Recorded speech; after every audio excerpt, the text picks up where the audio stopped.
seorang saja. Oh, dua orang. Kami. Have a seat. One chair for the gentleman and one chair for the lady. Okay. So, how can I help you? Alright. Apakah nama penuh Prof? Nama penuh saya Jafri Malik Abdullah. Prof berasal dari mana? Saya dilahirkan di Kuantan, Pahang, tapi kebanyakan saudara mara saya berada juga di Pulau Pinang dan juga di Pahang. Prof merupakan graduan institut mana? Saya merupakan graduan pertama kursus Doktor Perubatan USM 1986. Convocation Julai 26 hari bulan. Prof merupakan pakar dalam bidang apa? Saya merupakan pakar dalam bidang pembedahan otak, saraf tulang belakang dan saraf periferi. Adakah pakar neuro merupakan cita-cita sejak kecil? Tidak. Sejak kecil saya nak jadi doktor haiwan. Apakah satu perkara yang orang lain tidak tahu tentang anda? Saya rasa semua orang tahu tentang saya lah, termasuk isteri saya lah. Hobi atau aktiviti yang dilakukan sewaktu masa lapang? Saya suka mengumpul gambar-gambar antik otak daripada seluruh negara. Adakah zaman sekolah perubatan anda seronok? Ya, seronok. Gila-gila seronok. Pengalaman paling anda tidak akan lupakan sewaktu sekolah perubatan? Sekolah perubatan adalah apabila pesakit saya meninggal dunia. Itulah kali pertama saya rasa sedih. Jika anda perlu memulakan semula sebagai pelajar pra-perubatan, adakah anda akan melakukan sesuatu yang berbeza? Mungkin, tapi dari segi pakaian lah. Zaman dulu rambut saya panjang sampai ke sini. So mungkin kalau dapat pergi balik, saya rambut jadi pendek balik kot. Apakah kualiti yang diperlukan oleh seorang doktor yang baik?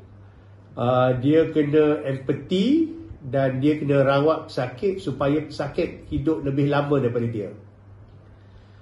Apakah yang dimaksudkan dengan neuroscience? Neuroscience adalah kajian sains otak saraf di mana kita melihat tindak balas neuron yang sihat dan neuron dalam keadaan sakit. Kenapa Prof memilih neuro? Saya memilih neuro kerana disuruh oleh bekas pengarah kampus kesihatan kita, mantan dekan Datuk Profesor Roslani. Dia suruh saya ambil bidang neurosurgery. Saya nak ambil cardiothoracic surgery masa tu. Apa common misconception tentang neuro? Okay, misconception tentang neuro adalah kebanyakan pada orang awam memikir neuro dan otak semua orang adalah sama. Kita amat berbeza. Bagaimanakah anda memulakan bidang perubatan? Saya memulakan bidang perubatan apabila saya ditawarkan selepas SPM untuk mengambil matrikulasi di Australia. Masa itu 1979. Apakah yang anda suka tentang apa yang anda lakukan? Saya suka kerana saya suka memanjangkan umur pesakit saya. Itu yang saya suka. Apakah perkara yang paling bermanfaat tentang bidang neuro? Manfaat bidang neuro adalah apabila kita dapat rawat penyakit dengan cepat dan awal, pesakit boleh menjalankan hidup seperti normal. Apakah perkara yang Prof ingin ubah tentang persekitaran kerja Prof? Oh, di Malaysia banyak perlu diubah. Daripada orang kata attitude kita punya pengetahuan, knowledge, dan paling penting di Malaysia adalah praktis atau implementasi. Apakah perkara yang anda ingin orang tahu tentang pekerjaan atau kerjaya anda? Saya ingin orang awam tahu bahawa kerjaya ini adalah complicated, bukan senang dilaksanakan dan memerlukan tanggungjawab 24 jam 7 hari dalam seminggu dan 365 hari dalam setahun. Apakah jadual biasa anda di dalam dan di luar hospital? Okey, kalau di dalam hospital, lepas main subuh saya ke hospital, saya pergi ke hospital awal dan saya balik lambat. Dan kalau saya balik ke rumah pun, kalau saya sempat, saya bersama dengan isteri saya, dengan anak-anak saya. Kalau ada masalah, khasnya pada waktu hari Jumaat dan Sabtu, weekend di Kelantan. Apakah masalah neuro yang paling biasa anda rawat? Penyakit yang biasa saya rawat adalah penyakit di Kelantan adalah stroke dan kanser otak. Terangkan kes perubatan pertama anda. Kes pertama saya adalah seorang budak yang berkepala besar, hydrocephalus, daripada yang ayahnya seorang petani yang miskin yang tidak mempunyai dana untuk membayar peralatan pembedahannya. Kami sama-sama menangis masa tu kerana saya tak boleh mampu tolong dia dan dia tak mampu nak beli alat yang mahal tu. Boleh Prof beritahu tentang kes yang paling mencabar? Kes yang paling mencabar adalah kanser di kawasan pangkal otak, brainstem, disebabkan oleh satu ketubuhan dipanggilnya kordoma, dan kanser tu terlampau besar sampai keluar daripada lubang hidung dan mulut. Kami telah mengambil masa 26 jam untuk membedah pesakit itu. Boleh doktor terangkan kes perubatan yang paling berjaya setakat ini? Kes perubatan yang paling berjaya adalah kes-kes seperti mereka yang mempunyai penyakit Parkinson, yang ketar-ketar tangan tu, yang kita masuk elektrod di dalam nukleus otak yang tertentu dan getaran yang gegaran atau tremor tu berhenti dan pesakit boleh kembali kerja. Itu seronok tengok. Ya. Siapakah inspirasi anda? Inspirasi saya adalah satu, sebagai seorang Muslim, Nabi Muhammad SAW, ibu bapa saya, isteri saya dan keluarga saya. Terangkan proses anda menjadi seorang pakar neuroscience. Untuk menjadi pakar, kita harus satu mempunyai ijazah pertama. Ijazah pertama tu ijazah saya adalah ijazah perubatan. Selepas itu saya telah mengambil bidang neurosurgery. Sambil saya belajar neurosurgery semasa di Belgium dulu, saya dibenarkan oleh profesor saya untuk mengambil PhD dalam bidang neuroscience. So amat sukar sekali kerana kita patut belajar dua bidang selari, tapi alhamdulillah berjaya lah. Apakah kelebihan bidang neuroscience? Tanpa riak dan sombong, bidang neuroscience mempunyai kelebihan kerana ia merangkumi otak dan saraf. Dan otak, di dalam otak lah kita mempunyai kita punya roh, kita punya kelakuan, kita punya behavior dan sebagainya, dan ia mengawal semua organ-organ dalam badan kita. Perkembangan terbesar dalam bidang neuro setakat ini? Perkembangan besar dalam neuro setakat ini adalah stem cell, di mana sel-sel stem ini dapat diubah suai untuk menjadi sel neuron yang dapat mengganti sel-sel yang rosak akibat stroke dan sebagainya. Sekiranya anda memiliki mesin masa, tahun manakah yang anda akan pergi? Kalau saya ada mesin time machine, saya nak pergi ke tahun 2060. Kerana saya ni Star Trek fan. Tak tahu lagi kenal Star Trek.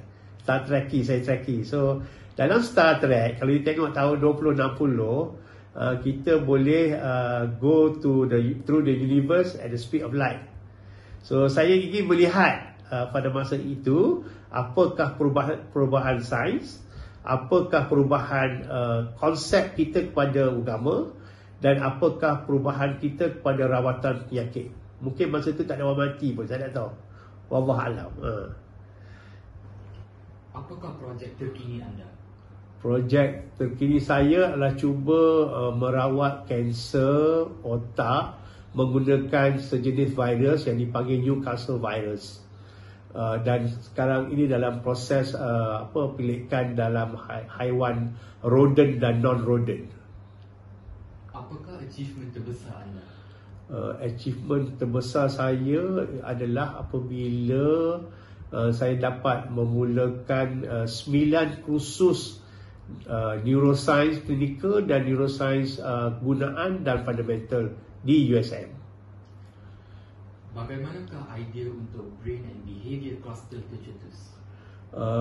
Brain Behaviour Cluster tercetus apabila USM diminta oleh Kementerian Pengajian Tinggi. Masa tu ia dipanggil P3 Neuro, ditubuhkan untuk meningkatkan mutu sains klinikal. Dan susah nak buat, susah. Tapi lepas 3 hingga 4 tahun, P3 Neuro tu terpaksa diubah kepada Brain Behaviour Cluster. Dan sekarang ni kami adalah gabungan antara neurologi, neurosurgery, psychiatry dan juga bidang-bidang lain. Apakah erti kejayaan kepada anda? Kejayaan kepada saya adalah kita panggil teamwork. Kejayaan tu bukan leader je atau ketua dia yang berjaya, tapi semua yang bawahnya meningkat bersama dan menemui kejayaan bersama. Favorite quote? Never say never, never say no. Nasihat yang anda tidak akan lupa? Nasihat yang tak akan lupa. Okey. Nasihat yang diberikan oleh profesor saya, Profesor Luke Kalau, dia dah meninggal Disember tahun lepas, di mana beliau telah menasihat saya untuk orang kata apa-apa yang saya laksanakan, saya jangan fikir diri sendiri tapi fikir manusia sejagat. Apakah matlamat atau impian anda untuk masa hadapan? Okey, impian saya adalah supaya Malaysia menjadi sebuah negara yang mempunyai nilai yang nilai attitude, knowledge, practice yang tinggi, dan kita ke depan dalam keadaan harmoni, berbilang bangsa, berbilang agama, tak kisah kita ni siapa, kaya atau miskin, supaya kita menemui satu kejayaan yang boleh dikagumi oleh negara-negara di dunia ini. Apakah nasihat yang anda akan tawarkan kepada seseorang yang mempertimbangkan kejayaan ini? Nombor satu, adakah ia ingin mengambil khusus ini untuk diri dia sendiri ke untuk manusia sejagat? Adakah dia menjalankan semua eksperimen supaya dia jadi kaya raya, atau dia nak memanjangkan umur orang lain atau membantu rakyat Malaysia? So itu soalan pertama kepada dia. Kalau ia adalah untuk diri dia sendiri, saya rasa baik jangan ambil bidang ini. Any last words to our audience? Last words to the audience, I see that there are so many young people out there, and I think the young people should talk amongst yourself, not just look at the handphone, and respect the elderly people, so that the elderly and the senior people will respect the young people, and we should work together. Thank you very much.